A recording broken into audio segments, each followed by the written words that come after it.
It's week 30 of 2022. This is Talking Science. Dr. Brad Tucker's in the house, ready to catch you up on the month's biggest stories. SpaceX's Dragon crew trunk drops into a sheep farm in southern New South Wales. Look up and live. The chance of a casualty event from falling rocket debris is now at 10% over the next decade. And Russia bolts for the airlock.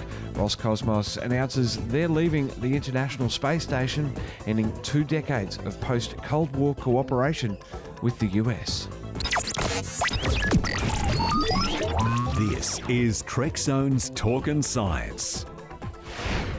Your monthly reminder that Trekzone membership is available via the join button under each video on YouTube or via the trek.zone/support. Plus Trekzone's on Twitter, Facebook, Instagram, and your favourite podcast feed. Find us, like, follow and subscribe. Also available now on YouTube is Super Thanks.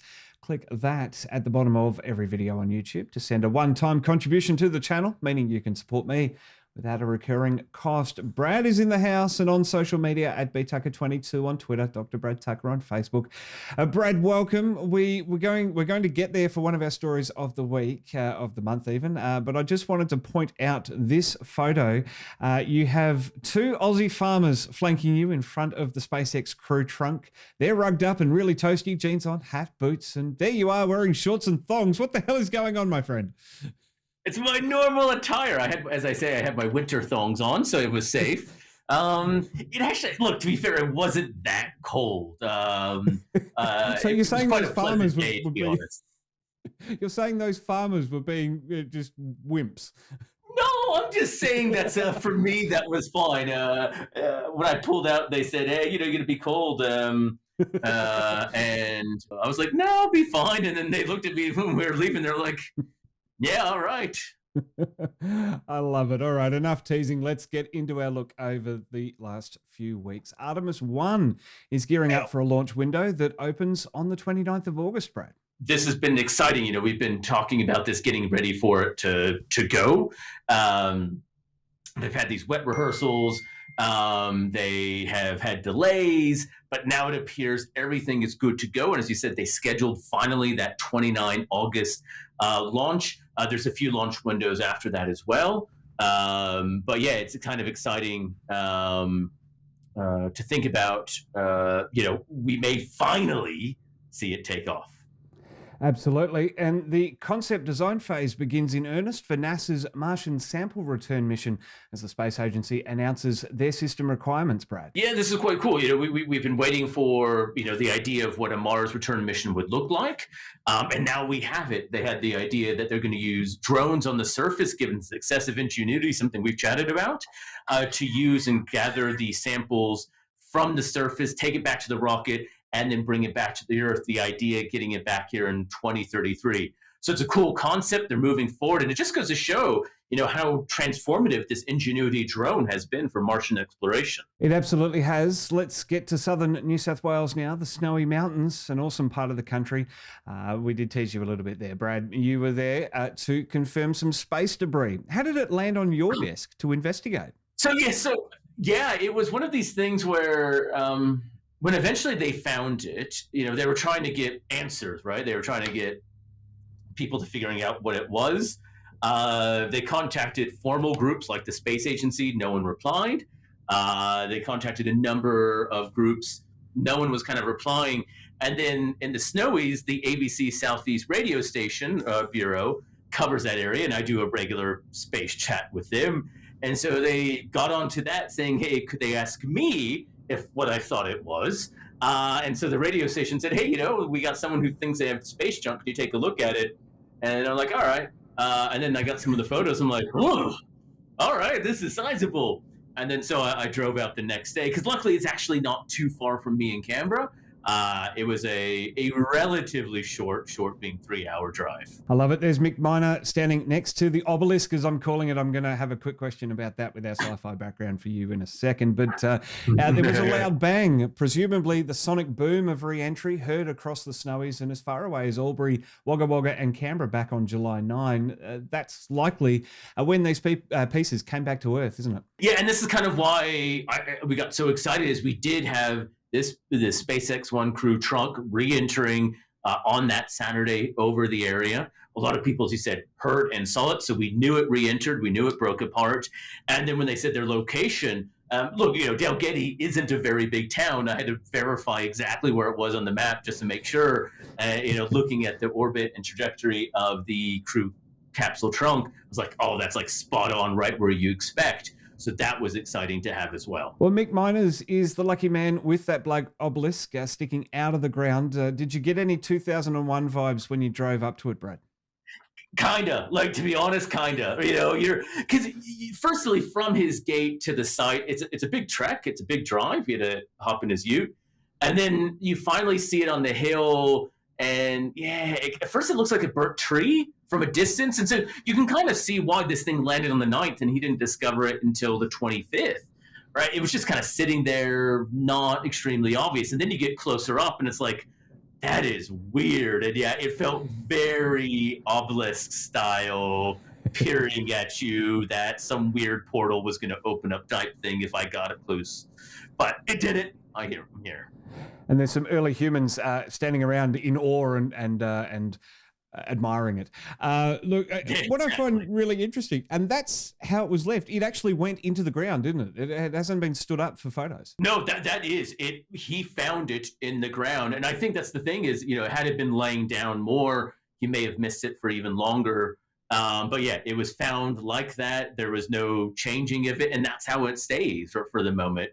It's still speared into the ground there. Just incredible. Well, CASA, Australia's Civil Aviation Safety Authority, told Mick's neighbour, Jock Wallace, to call NASA and report his piece of space debris. So 2 bits of space debris in nearby fields. I am curious, Brad, is there a specific number or extension to call over at NASA for this sort of thing? What exactly do you do in this situation? Well, it's funny because it's actually not NASA's thing. It's actually the FAA that manages this from the US side. And then on the Australian side, it's the Australian Space Agency, and they're the ones ultimately who are responsible.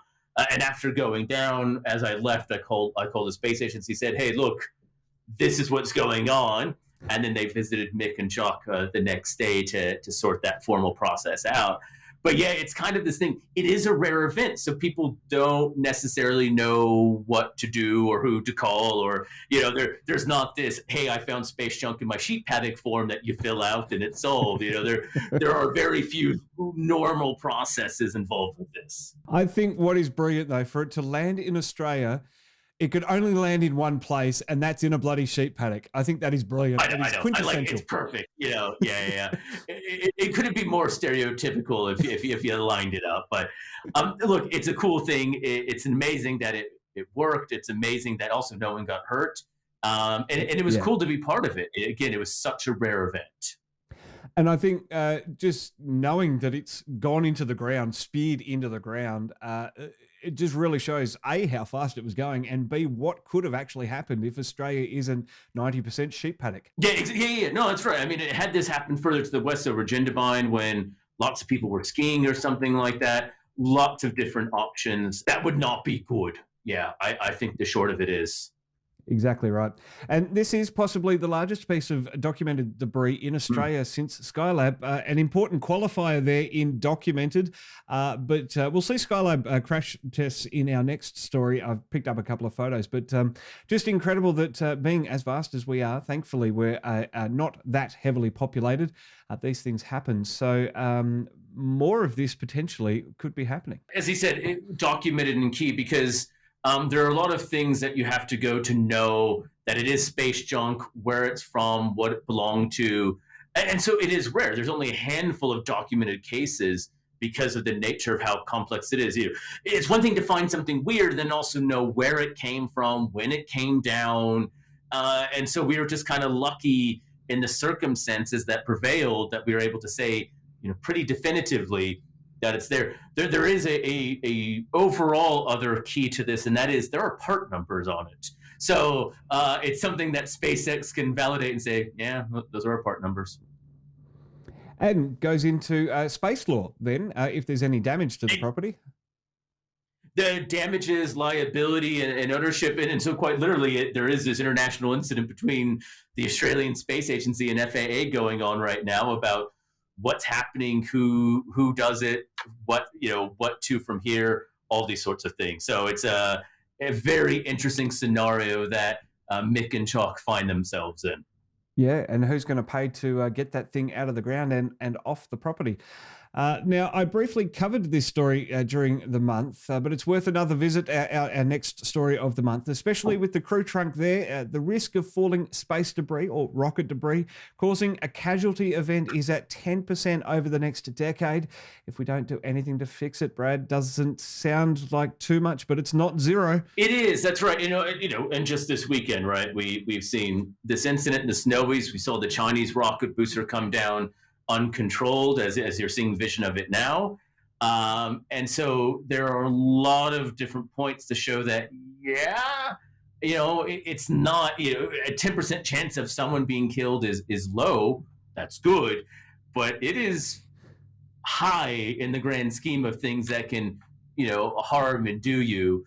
And I think the other key bit of it is, it's kind of a bit of a solvable problem. There are a lot of things that we can do to improve the situation, make it better, and limit this, and we're not doing that. And probably the biggest thing here, Brad, is that we're having a bit of a laugh, we're having a bit of a chuckle over these sort of things. It is quite serious. There are the risks of injury, even death.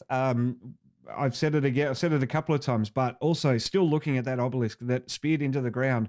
If that was someone's house, if that was further west, as you say, people skiing, anything's possible, not necessarily landing on people, being in the way down a ski field.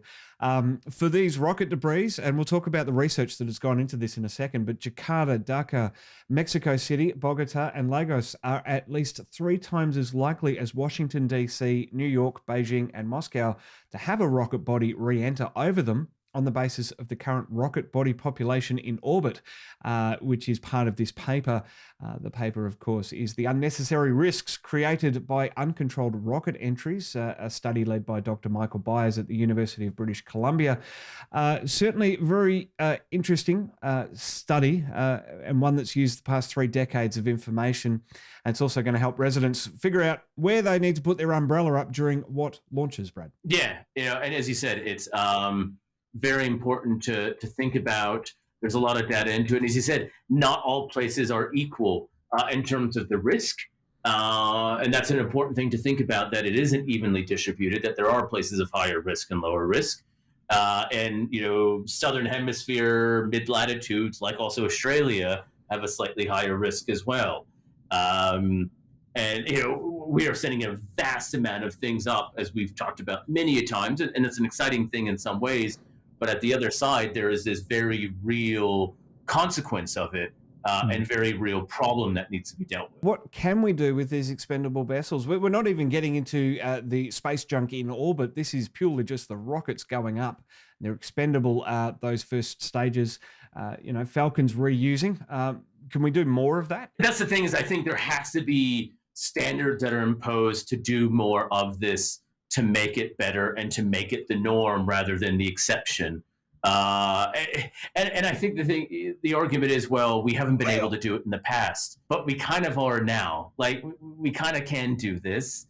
People have shown they can do it. New Zealand Rocket Labs caught it with a helicopter. Like, there are solutions. And in fact, in the end, it is vastly more economical, as we've seen with SpaceX. And then, therefore, it's cheaper for the industry and more profitable. So this investment has to be it. So we have to move from this framework of it's in the too hard basket to this just has to be part of what we do because we need to do it. I mean, we can point to outliers like China that have had a couple of Long March 5B boosters return to us uncontrolled. We covered one live last year on Talking Science, and of course the one on the weekend. But then you also look at SpaceX. I mean, it's SpaceX's crew trunk that landed in Australia, so it's not just the outlier nations that aren't necessarily going to sign up. It's an industry problem that we need to solve, and hopefully resolutions come quickly. Yeah, and as you said, I mean, SpaceX has been one of the leaders in trying to reuse things, and they should be applauded for the steps and leaps and bounds they've made. But yeah, when you're also one of the most prolific launchers, this is going to happen, right? And this is part of the worry. When we have so much stuff up there and sending it, you're just going to have a higher volume of it. So if only a few percent of it is uncontrolled, when you have hundreds of times more of it, that few percent is a much bigger number. And so, as you said, it's not just, you can say it's only an outlier problem. And there's bits of debris that are up there from rockets from the US as well. They are not exempt. And other companies in the US, it just has to be part of the equation now of controlled and hopefully reusable components, is making as much as possible. But then also looking into, as you said, with rocket bodies, but with other space junk, new materials, like we've talked about, the potential of wooden satellites and that sort of thing, of what they may offer. So, the technology is in such a way that we can do all these great things, and that's an amazing thing. We have to take advantage of it. Finally, this week, Brad, as animosity towards Russia continues over the invasion of Ukraine, Roscosmos has announced they're out of the space station after 2024. And so this has been an interesting one. We covered when the U.S. said they wanted to extend the space station until 2030, and that the partners minus Roscosmos had agreed to that.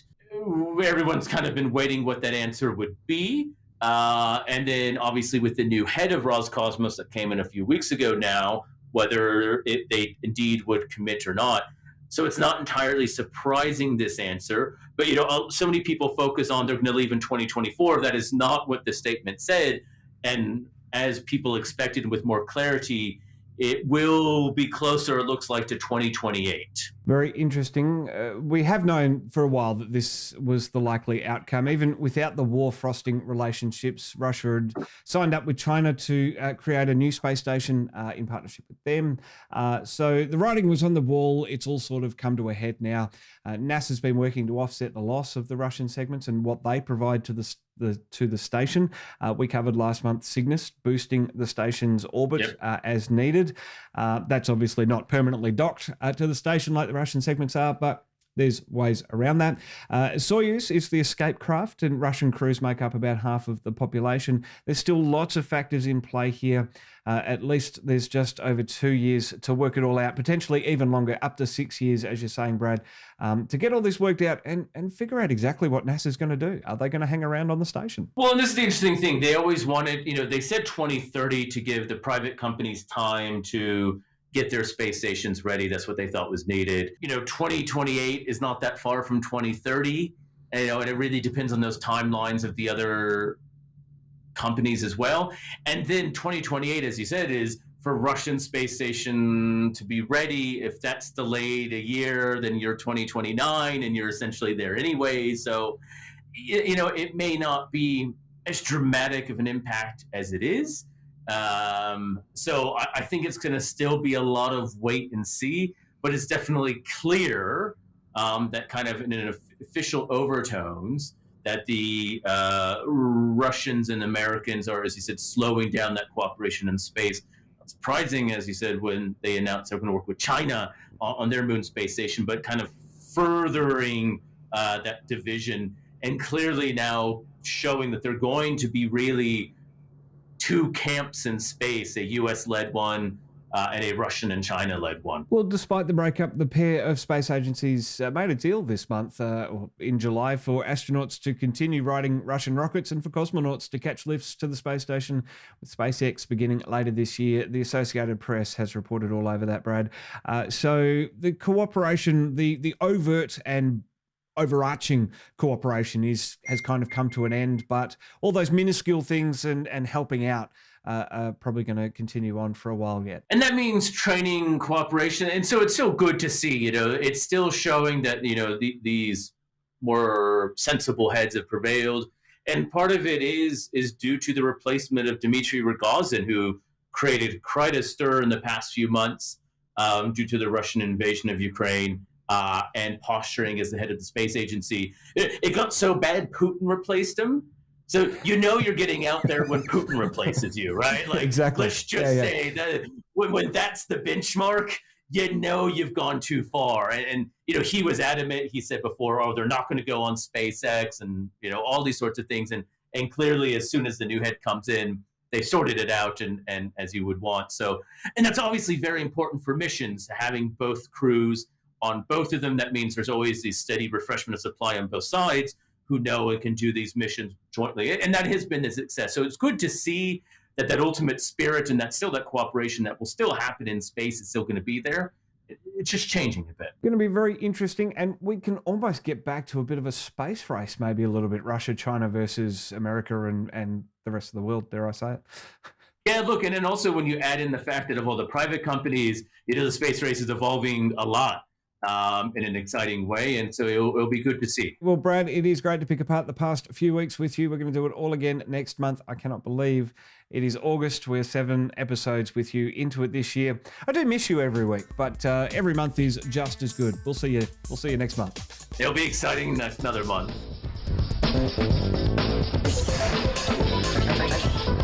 Thank you.